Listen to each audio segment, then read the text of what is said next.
നമസ്കാരം. നിങ്ങളുടെ online personal financial അസിസ്റ്റൻ്റായ റുപ്പിമോങ്കാണ്. ഇന്ന് മാർച്ച് 8 ലോക വനിതാ ദിനമാണ്, ഇൻ്റർനാഷണൽ വിമൻസ് ഡേ.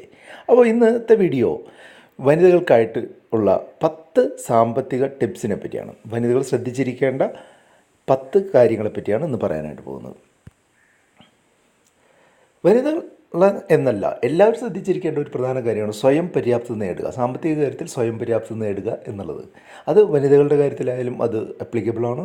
ഒരു ചെറിയൊരു ജോലിയോ അല്ലെങ്കിൽ ചെറിയൊരു വരുമാനമുള്ള ബിസിനസ്സോ എല്ലാം നടത്തി സാമ്പത്തികമായ സ്വയം പര്യാപ്തത നേടുക, മറ്റുള്ളവരെ ഡിപ്പെൻഡ് ചെയ്യാതെ ജീവിക്കാനായിട്ട് ശ്രമിക്കുക എന്നുള്ളതാണ് ഒന്നാമത്തെ കാര്യം.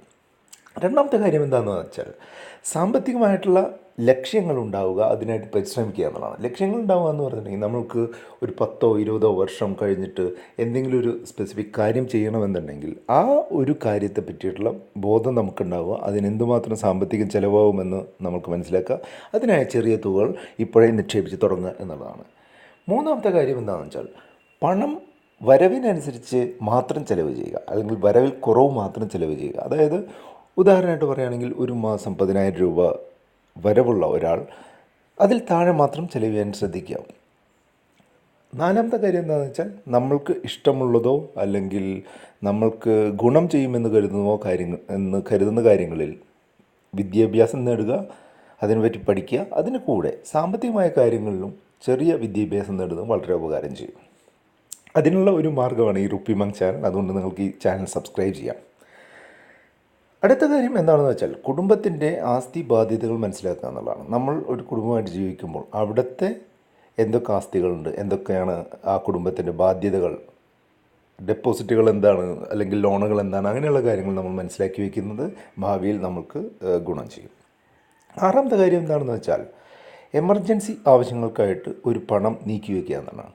എന്തെങ്കിലും ഒരു അത്യാവശ്യ കാര്യം നമ്മൾക്കോ നമ്മളുടെ കുടുംബത്തിനോ വന്നു കഴിഞ്ഞാൽ അത് പെട്ടെന്ന് കിട്ടാവുന്ന രീതിയിലുള്ള ഒരു പണം നമ്മൾക്ക് മാറ്റി വയ്ക്കുന്നത് നല്ലതാണ്.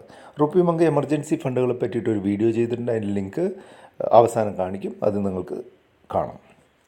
അടുത്തത് ചെറിയൊരു തുകയെങ്കിലും ഇൻവെസ്റ്റ് ചെയ്യുക എന്നുള്ളതാണ്. എല്ലാ മാസവും ചെറിയൊരു തുക ഇൻവെസ്റ്റ് ചെയ്യാനായിട്ട് ശ്രദ്ധിക്കുക. അത് ബാങ്കുകളിലെ, പോസ്റ്റ് ഓഫീസുകളിലുള്ള FDO RDO പോലുള്ള അക്കൗണ്ടുകളിലായിരിക്കാം, അല്ലെങ്കിൽ മ്യൂച്വൽ ഫണ്ടുകളിലായിരിക്കാം, അല്ലെങ്കിൽ KSFE പോലുള്ള സ്ഥാപനങ്ങളിലെ ചിട്ടികളിലായിരിക്കാം. പിന്നെ ഈ നിക്ഷേപിക്കുന്നത് വ്യത്യസ്ത ഇടങ്ങളിൽ വ്യത്യസ്ത സാധനങ്ങളിൽ ആയിരിക്കും നിക്ഷേപിക്കേണ്ടത്. അതായത് മൊത്തം പൈസ കൊണ്ട് സ്വർണം ഒരിക്കലും വാങ്ങരുത്, മൊത്തം പൈസ കൊണ്ട് ഒരിക്കലും വീടോ സ്ഥലമോ വാങ്ങരുത്, മൊത്തം പൈസ ഒരു ബാങ്കിലോ അല്ലെങ്കിൽ ഒരു സ്ഥാപനത്തിലോ കൊണ്ടിടരുത്. അത് റിസ്ക്കാണ്. അത് പല സ്ഥലങ്ങളിൽ പല സാധനങ്ങളിലായിട്ട് നിക്ഷേപിക്കാനായിട്ട് ശ്രദ്ധിക്കാം. ഒൻപതാമത്തെ കാര്യമാണ് ഏറ്റവും പ്രധാനപ്പെട്ടത്, അംഗീകാരമില്ലാത്ത സ്ഥാപനങ്ങളിൽ നിക്ഷേപിക്കരുത്. അതായത് നമ്മൾ കേരളത്തിൽ പ്രത്യേകിച്ചും അംഗീകാരമില്ലാത്ത സാമ്പത്തിക സ്ഥാപനങ്ങൾ നമ്മളുടെ പൈസയെല്ലാം കൊണ്ടുപോകുന്ന ഒരു വാർത്തകൾ നമ്മൾ പലതും കേൾക്കാറുണ്ട്, അല്ലേ? ചിട്ടി കമ്പനികൾ അല്ലെങ്കിൽ നിക്ഷേപ കമ്പനികൾ ആൾക്കാരുടെ പൈസയായി മുങ്ങി എന്ന് പറഞ്ഞ് കേൾക്കാറുണ്ട്. അത് ഒഴിവാക്കുന്നതിനായിട്ട് അംഗീകാരമുള്ള സ്ഥാപനങ്ങൾ മാത്രം നിക്ഷേപിക്കുക. ഇപ്പോൾ ചിട്ടി തുടങ്ങണമെങ്കിൽ KSFയിൽ പോകാം, അല്ലെങ്കിൽ ഒരു ഡെപ്പോസിറ്റ് തുടങ്ങണമെങ്കിൽ നമുക്ക് പോസ്റ്റ് ഓഫീസിലോ ബാങ്കുകളിലോ പോകാം. അപ്പോൾ അങ്ങനെയുള്ള സ്ഥാപനങ്ങൾ മാത്രം സമീപിക്കുക. 10ാമത്തെ കാര്യം മാതാപിതാക്കളായിട്ടുള്ള ആളുകളുടെ ശ്രദ്ധയ്ക്കായിട്ടാണ്. അതായത് പെൺകുട്ടികളുള്ള മാതാപിതാക്കൾക്ക് സുകന്യ സമൃദ്ധി അക്കൗണ്ട് എന്ന് പറഞ്ഞ് നല്ല ഇൻട്രസ്റ്റ് നൽകുന്ന ഒരു സ്കീം കേന്ദ്ര സർക്കാർ തുടങ്ങിയിട്ടുണ്ട്.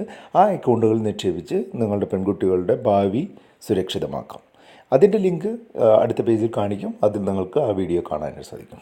അപ്പോൾ നിങ്ങൾക്ക് ഈ ഇൻഫർമേഷനെല്ലാം സഹായകരമായി എന്ന് വിചാരിക്കുന്നു. കൂടുതൽ വിവരങ്ങൾ നിങ്ങൾക്ക് അറിയണമെന്നുണ്ടെങ്കിൽ നിങ്ങൾക്ക് RupeeMonkൻ്റെ വീഡിയോകൾ കാണുന്നതിനായിട്ട് RupeeMonk ചാനൽ സബ്സ്ക്രൈബ് ചെയ്യാം. അല്ലെങ്കിൽ സാമ്പത്തിക സംബന്ധിയായിട്ടുള്ള ചോദ്യങ്ങൾ നിങ്ങൾക്ക് ഇതിന് കമൻ്റായിട്ട് എഴുതാം. RupeeMonk@gmail.com എന്നുള്ള ഇമെയിലിലോ അല്ലെങ്കിൽ RupeeMonkൻ്റെ ഫേസ്ബുക്ക് പേജിലോ നിങ്ങൾക്ക് പോസ്റ്റ് ചെയ്യാം. അപ്പോൾ അടുത്ത തവണ കാണുന്നവരെ നന്ദി, നമസ്കാരം.